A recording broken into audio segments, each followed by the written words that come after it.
The human psyche is infinitely complex, which means new research comes out every day that helps illuminate why we are the way we are.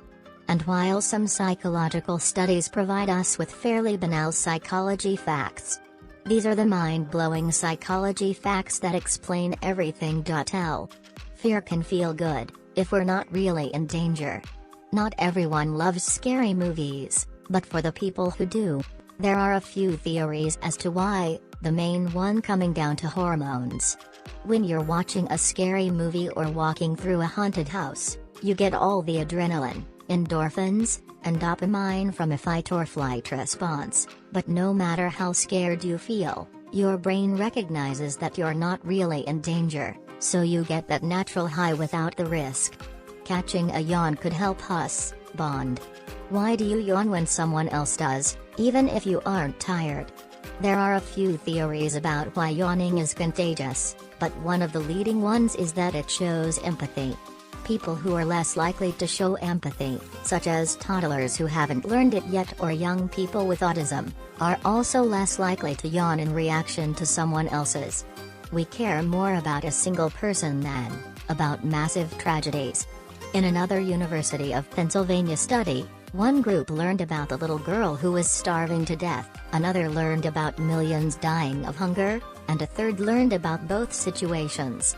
People donated more than twice as much money when hearing about the little girl than when hearing the statistics, and even the group who'd heard her story in the context of the bigger tragedy donated less. Psychologists think that we're wired to help the person in front of us, but when the problem feels too big, we figure our little part isn't doing much. Beginnings and ends are easier to remember than middles.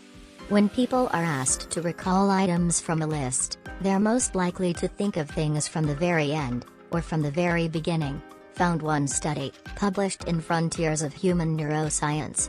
The middle gets muddled, which could also play into why you remember your boss wrapping up her presentation, but not so much about the middle. We'd rather know something bad is coming than not know what to expect.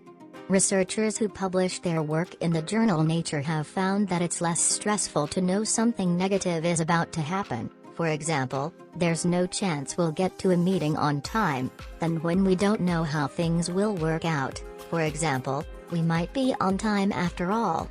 That's because the part of our brain that predicts consequences, whether good or bad, is most active when it doesn't know what to expect.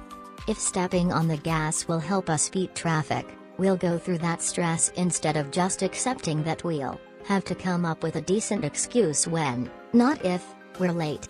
When one rule seems too strict, we want to break more. Psychologists have studied a phenomenon called reactance. When people perceive certain freedoms being taken away, they not only break that rule, but they break even more than they otherwise would have in an effort to regain their freedom. This could be one of the best psychology facts to explain why a teenager who can't use his phone in class will chew gum while stealthily sending a text. Thanks for